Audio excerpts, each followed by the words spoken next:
सामाजिक विज्ञान कक्षा 7 पहला पार्ट इसमें प्रारंभिक इतिहास का हमारा अतीत 2 प्रारंभिक कथन हजारों वर्षों के दौरान हुए परिवर्तन पड़ताल पहला अध्याय ये इसमें से कुछ इंपोर्टेंट क्वेश्चन देखेंगे वार्षिक परीक्षा के लिए। ठीक है, पूरे सब कोशिश करेंगे पूरी किताब की एक ही वीडियो में मतलब इंपोर्टेंट क्वेश्चन हो जाए।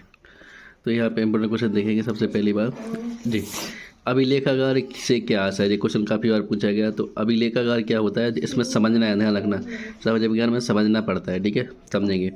अभिलेखागार क्या होता है, जहाँ पे दस्तावेज, ठीक है, दस्तावेज मतलब ये कागज़ वगैरह रखती है ना, दस्तावेज और पांडुलिपियों को रखा जाता है। दस्तावेज मतलब जो अपने महत्वपूर्ण दस्तावेज, जैसे अपनी कागज़ वगैरह, पढ़ाई लिखाई के कागज़ हो गए, ठीक है, जैसे और ज़मीन के कागज़ हो गए, ठीक है, तो अपन उन्हें अच्छी जगह रखती ना। तो दस्तावेज हो गए और पांडुलिपियाँ का वो पहले कागज़ नहीं चलाते, ठीक है, तो पत्तन पे लिखे जाते, ठीक है, तो उन्हें बोलते हैं पांडुलिपियाँ। तो अभिलेखागार ऐसी जगह हो जहाँ पे इन्हें रखो जाए। ठीक है, समझ में ये चीज़, ऐसी कहानी के रूप में समझेंगे वो। ठीक है, हमें पे यहाँ पे इंपोर्टेंट क्वेश्चन बताते चल रहे हैं वार्षिक के लिए। और आपको ऐसे नहीं कि इन क्वेश्चन को देखना तो देखना है, साथ में और क्वेश्चन भी देख लेंगे। ठीक है, आप लोग अब और क्वेश्चन देखते हैं इसमें इंपोर्टेंट। ये इंपोर्टेंट क्वेश्चन है काफ़ी। ठीक है, ये आया है 700 से 1750 ईस्वी तक इतिहास के बारे में हमें किन किन स्रोतों से जानकारी प्राप्त हुई है। और अथवा भी देखो इस प्रकार से भी आ सकता है, इस प्रकार से मध्यकालीन इतिहास जानने के स्रोत क्या है। तो देखो बेटा, 700 से 1750 ईस्वी तक के इतिहास के बारे में हमें सिक्कों, शिलालेखों, ठीक है, सिक्का मतलब पैसा जो से अपने टन्ना है ना, सिक्कों, शिलालेखों, स्थापत्य मतलब भवन निर्माण की कला, कैसे कला की बने हैं, लिखित सामग्री और धर्म ग्रंथ, शासकों की वृत्तांत, संतों के लेखन तथा उपदेश, पांडुलिपियों आदि स्रोत से जानकारी प्राप्त होती है। 700 1750 इनके बीच में कैसे मिला था पूरी जानकारी। सिक्का हो गए, शिलालेख मतलब पत्थर पर चीज़ें लिखी जाती है, वह शिलालेख का होता है। और भवन निर्माण, कैसे भवन बने तुम्हारे, ठीक है बेटा। और जैसे तुम्हारी लिखित सामग्री का लिखी चीज़ हुई है तो वो भी आ रही है। मतलब इनके द्वारा अपनों का पता चला मध्यकालीन इतिहास या 700 से 1750, तुम्हारा 700 से 1750 कह दो या क्या बोल दो मध्यकालीन इतिहास। समझ में आई चीज़। तो ये चीज़ें याद रखने बस क्वेश्चन बच जाएगा। बना दोगे फिर कैसे बना दोगे, सिक्के हो गए, शिलालेख हो गए, इनके द्वारा अपन को क्या होती है इसकी किसकी मध्यकालीन या 700 1750 की इसकी पता चलती है। ठीक है, ठीक है, ऐसे याद करोगे तो आपको रटना नहीं पड़ेगा। ठीक है, एक क्वेश्चन और इसमें से देखते हैं जो इंपोर्टेंट क्वेश्चन है अपना। उलेमा कौन थे, इनका क्या कहा था। ठीक है, उलेमा इस्लाम के विद्वान। इस्लाम मतलब जैसा अपने हिंदू धर्म होता है, इसी प्रकार का ऐसा होता है इस्लाम धर्म। मुसलमान उन्हें मुसलमान वाले भी बोलते हैं। ठीक है, उलेमा इस्लाम के विद्वान होते हैं। कौन से, धर्म शास्त्री और न्याय शास्त्री। मतलब धर्म का तो क्या कहते हैं, न्याय। उनका काम था पवित्र कुरान में लिखे गए पाठ की व्याख्या करना। ये क्या करते थे, जैसे अपनी रामायण में लिखो ना, उनको कहा तुम्हारा कुरान हो मुसलमान को। ठीक है, तो ये क्या करते, ईगो पढ़ते कुरान को और सबको बताते क्या चीज़ है। ठीक है, मुसलमान को। तो तुम्हारा उलेमा समझ में आ गई, जैसे अपने पंडित जी हो उनकी कहा तो उलेमा हो, समझ में आ गई। तो बस ऐसे याद करने हैं जिससे अपनों का हुई है समझ में आ जाए। अब चलते हैं 2 पार्ट पे। ठीक है, अब चलेंगे 2 पार्ट के इंपोर्टेंट राजा और उनके राज। ठीक है, आपको क्वेश्चन और देखने, हम यहाँ पे इंपोर्टेंट देख रहे हैं, वेरी वेरी इंपोर्टेंट। ठीक है, ठीक है, यहाँ पे एक क्वेश्चन अपना इंपोर्टेंट। ठीक है, छोटे छोटे तो अपन देख लेना। ठीक है, ये इंपोर्टेंट क्वेश्चन है। तो 7वीं शताब्दी के प्रारंभ में राजाओं ने अपने सामंत के रूप में किन्हें मानता थी, सामंत के रूप में किन्हें मानता थी। तो याद रखियो, भूस्वामी होगा, जो भूस्वामी मतलब जी की भूमि है, और योद्धा हो गए और सरदार। इनको क्या दे दिया अपन, बिल्कुल इन्हें की मान्यता दे दी उनने, सामंत की। बस इतनी चीज़ याद रखने का, रखें 3 पॉइंट। भूस्वामी होगा तुम्हारे, और योद्धा हो गए और सरदार हो, इन्हें क्या दे दी उनने, सामंत की मान्यता। ठीक है, ऐसे याद कर लो।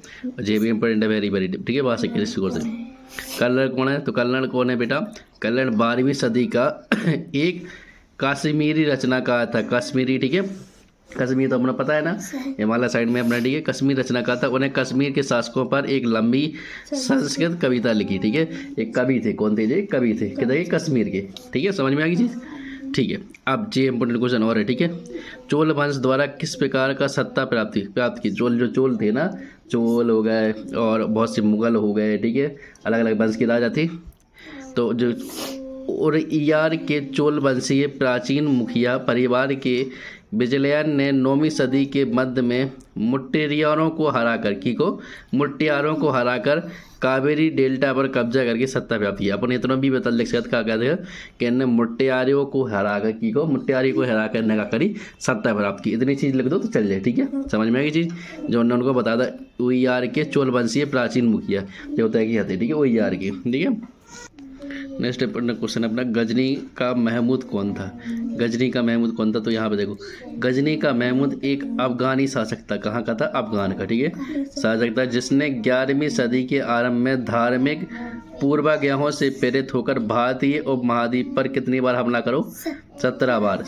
उसने निशानी स्त्रीय संपन्न मंदिर जी के पास सोना चांदी है मंदिर में ऊपर कब्जा किया, जिसमें गुजरात का सोमनाथ मंदिर भी शामिल है, ठीक है। जो उनमें धन हो तो जो मंदिर में वही पे हमला करते हो, लूट ले जाते हो, ठीक है। सबसे ज़्यादा की करो कितनी बार कहो तो 17 बार हमला, और सबसे ज़्यादा की पे कहो तो सोमनाथ मंदिर पे, ठीक है। जितना धन संपदा आते हो सब लूट के ले जाते हो। तो कितना कहो गजनी महमूद? अफगान को। कहाँ कहो? अफगान को। और लूट पे गिराने हो तो क्या को? मंदिर को। समझ में ये चीज़? तो ये इंपोर्टेंट क्वेश्चन है अपना, वेरी वेरी, ठीक है, इसको देख लेना अच्छे से। एक इंपोर्टेंट देख लो, ठीक है। चोल राजाओं के समय विकसित स्थापत्य एवं मूर्ति कला की विशेषता लिखी है, ठीक है। जब चोल राजा थे उनने कैसी मूर्ति बनाई, कैसे मूर्तियों की स्थापना करी, ठीक है। अथवा में कैसे पूछ सकता है, चोल मंदिर के साथ जुड़े हुए शिल्पों में सबसे विशिष्ट क्या था? शिल्प मतलब पत्थर से जो मूर्ति बना, मूर्ति ज़्यादा पत्थर की होती, तो मतलब शिल्प का पत्थर की मूर्ति बना हुआ शिल्पकार, ठीक है। तो राजराज और राजेंद्र प्रथम द्वारा बनवाया गया तंजावुर, ध्यान रखना ये ऑब्जेक्ट में भी कई बार पूछा गया। राजा और की के द्वारा, राजेंद्र प्रथम के द्वारा कौन सा बना गया? तंजावुर और गंगाई कोड चोलपुरम। कौन सा? गंगाई चोलपुरम के मंदिर स्थापत्य और मूर्ति कला की दृष्टि से भव्य है। ये मंदिर सबसे ज़्यादा फेमस है। कौन सा? एक तंजावुर और एक गंगाई कोड चोलपुरम, ठीक है। ये दो किने बनवा दे? एक राजराज और राजेंद्र प्रथम ने इन्हें बनवा दी, ठीक है, ध्यान रखना, ठीक है। तो यही पूछ रहा है, वो क्या पूछ रहे थे इसमें कि विकसित स्थापत्य मूर्ति के लिए विशेषता बताओ। विशेषता में आपको पूरा बताना पड़ेगा, और इसमें से पूछो शिल्प में सबसे विशिष्ट क्या थी, तो सबसे विशिष्ट कौन सी? तंजावुर और गंगाई चोलपुरम के मंदिर थे, ठीक है। अब बाकी इनकी विशेषता पूछो तो लिख देना, विजयलाल ने तंजावुर शहर और निशंभु सूदनी देवी का मंदिर बनवाए। मंदिर से पूरा पूजा आराधना के स्थल नहीं थे, बल्कि आर्थिक, सामाजिक और सांस्कृतिक जीवन के केंद्र थे। मतलब वहाँ पे सब मीटिंग होती थी, मिलते थे सब लोग और मिलके बनाते, ठीक है। तो जो उनकी विशेषता वगैरह हो जाएंगी, ठीक है। तो इस 2 अध्याय में से यहीं तक, ठीक है। अब आगे बढ़ते हैं। अध्याय 3, दिल्ली 12वीं से 15वीं शताब्दी तक। ये छोटे छोटे क्वेश्चन पढ़ लेना, ठीक है, छोटे छोटे तो पढ़ लेना। यहाँ पे इंपोर्टेंट क्वेश्चन देखते हैं, कौन सा? तवारीख की रचना किसने की, ठीक है। तो तवारीख की रचनाकार सचिव, कौन? सचिव, प्रशासक, कवि और दरबारियों जैसे विद्वान व्यक्ति थे, ठीक है। सचिव भी कहते हैं, प्रशासक भी कहते हैं, कवि भी कहते हैं, ठीक है। तो विद्वान व्यक्ति थी वो कहते हैं, तभी तवारीख की रचना करते हैं, ठीक है। अब देखते हैं नेक्स्ट इंपोर्टेंट क्वेश्चन, ठीक है। यहाँ पे देख लेना चाहिए, इनकी विशेषता ज़्यादा पूछ लेते हैं, ठीक है।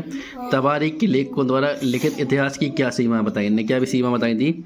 तो इसमें आम जनता के जीवन का ब्यौरा नहीं दिया, इनमें जो आम जनता होता अपन लोग उनको बताया, उनके बारे में बताया। इनमें से कोई पॉइंट 1-2 ठीक सीख लेना तो बन जाएगा। वे धन के लालच में अपना इतिहास सुल्तान के लिए लिखते थे, मतलब जो पैसा दे दो उन्हीं के लिए भी क्या लिखते? तवारीख, ठीक है। मतलब जिन्हें पैसा था उन्हीं के बारे में लिख दो, ठीक है, समझ में आई?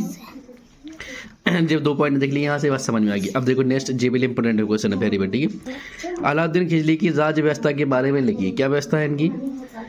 व्यवस्था है बेटा, अलाउद्दीन खिलजी के शासनकाल में भू राजस्व के निर्धारण और वसूली के कार्य को राज्य अपने नियंत्रण में ले लिया, ठीक है। क्या कहता था जी? भू राजस्व और निर्धारण वसूली कितने ले लिया? खुद से।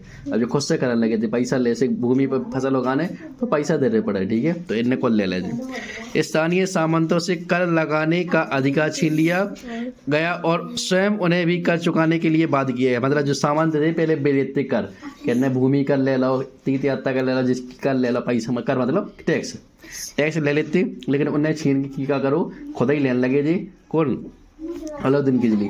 और ये खुद सामंत के ऊपर भी इन्हें क्या लगा था? टैक्स लगा था, ठीक है। सुल्तान के प्रशासकों ने जमीन की पैमाइश की और इसका हिसाब बड़ी सावधानी से रखा, ठीक है। कुछ पुराने सामंत और जमींदार राजस्व के निर्धारण और वसूली अधिकार के रूप में सल्तनत की नौकरी करने लगे, ठीक है। जिनके पॉइंट हो गए। 4 अध्याय, ठीक है, मुगल 16वीं से 7वीं शताब्दी तक, ठीक है। ये छोटे छोटे क्वेश्चन आपको देख लेना है, ठीक है, इनको आपको देख लेना है एक बार, ठीक है।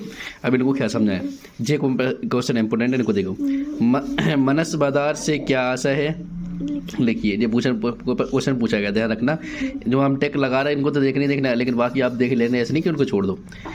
मुगल काल में मनसबदार शब्द से आशय ऐसे व्यक्तियों से था जिन्हें कोई सरकारी हैसियत अथवा पद मिलता था। अगर सरकारी हैसियत मतलब कि सरकारी सेना बन गए, सैनिक बन गए, या सेना अध्यक्ष बन गए, या कोनो बड़े का पद पे हो गए, ठीक है।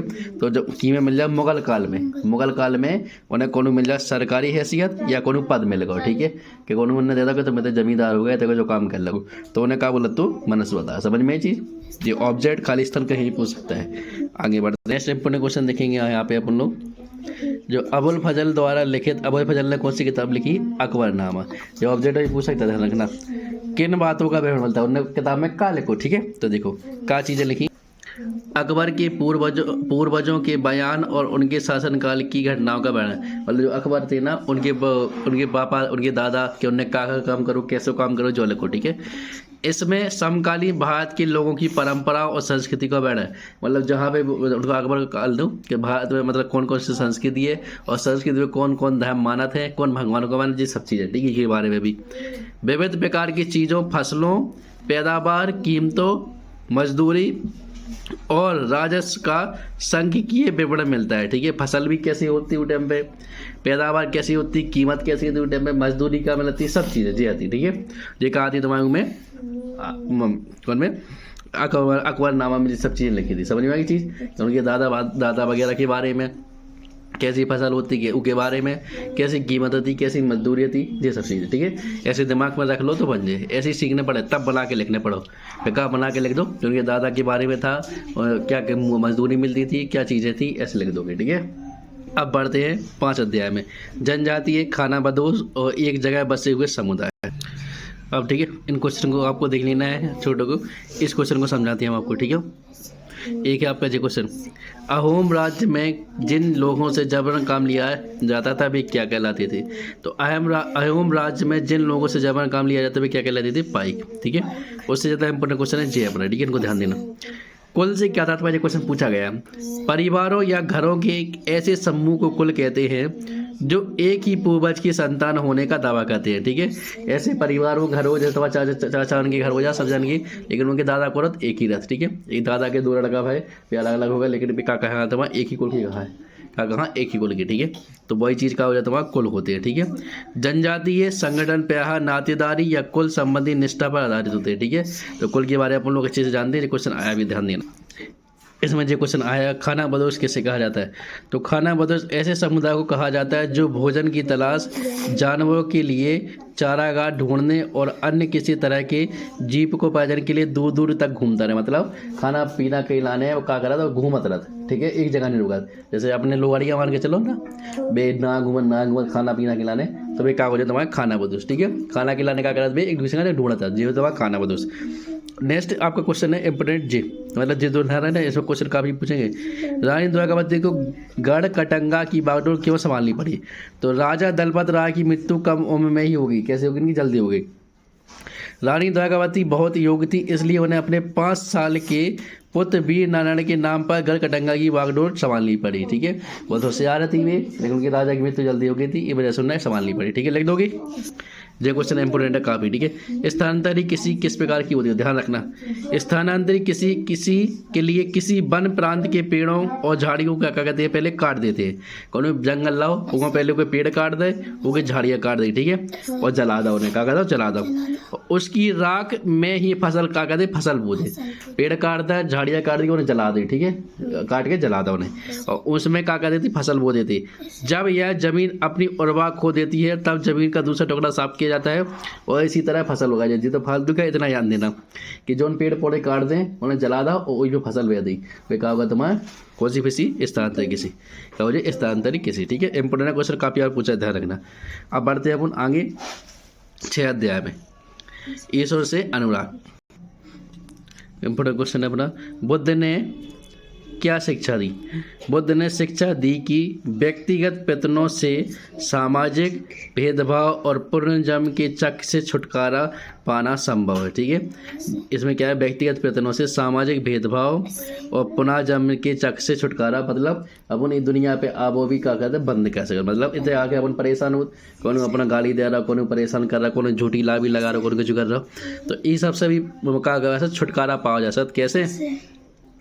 बुद्ध ने बताई ये चीज़ कि ना, बुद्ध क्या आती है, बहुत ज्ञानी व्यक्ति महात्मा, ठीक है, उन्होंने चीज़ बताई कि अपन इस सबसे सामाजिक भेदभाव, मतलब सामाजिक भेदभाव जो है कि तुम ऊँची जाति को, तुम नीचे जाति को, ये सब चीज़ें, ठीक है, और पुनः जब मतलब फिर मर गया, फिर जिंदा हुए, फिर हो गए, इसे अपन का कैसे छुटकारा पास गया। ठीक है, तुलसीदास कौन थे जिनको पढ़ लेना, लंगर किसे कहते, जे ध्यान देना, लंगर किसे कहते, गुरु नानक के अनुनायी, गुरु नानक के अनुयायी अपने धर्म या जाति अथवा लिंग भेद को नज़रअंदाज करके एक झांसी रसोई में इकट्ठे खाते पीते थे, इसे क्या कहते थे, लंगर। ठीक है, ये क्या करते, कोनो में जाति माति में को नहीं करते, भेदभाव नहीं करते को गुरु नानक, ठीक है, और ये अनुयायी ये क्या कहते, एक जगह पूरे बैठते और जब खाना बनाते और सब लोगों को खाते, वो कहा हो लंगर। ठीक है, वह पूरे में खाना खाते, कोनो भेदभाव नहीं है। तो ठीक है, समझ में आई चीज़।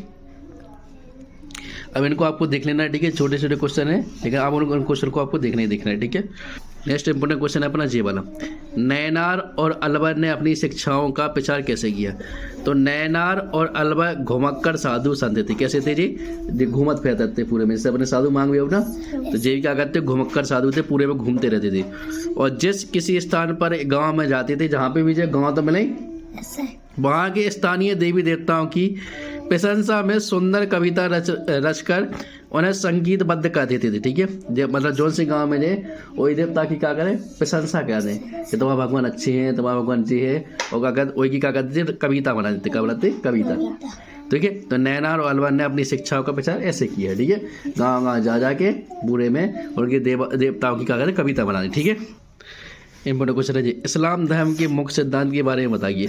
तो इस्लाम ने एकेश्वरवाद यानी एक अल्लाह के प्रति पूर्ण समर्पण दिया। अपन जैसे भगवान मान हनुमान जी, राम जी, सब भगवान, लेकिन उनके धर्म में कहा एक ही भगवान है, खाली को है एक ही बात, अल्लाह बस।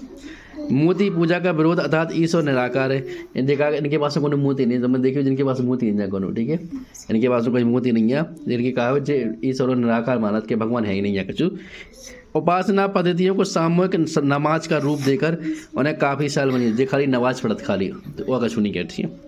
मुस्लिम धार्मिक विद्वानों ने शरीयत नाम से एक धार्मिक कानून, इन्हें एक शरीयत नाम से कानून बनाओ, जैसे अपना अपना कानून अलग है धर्म के लाने, ठीक है, कि मांस मदिरा यानी खासकर जो चीज़ नहीं कह सकते, ऐसे इन्हें क्या कराऊँ ना, इन्हें कानून बनाओ। ठीक है, अध्याय 7 क्षेत्रीय संस्कृतियों का निर्माण, इसके इंपोर्टेंट क्वेश्चन, इन क्वेश्चन को आपको देख लेना है। ठीक है, छोटे छोटे क्वेश्चन है, इंपोर्टेंट क्वेश्चन है, इसको समझाती हूँ।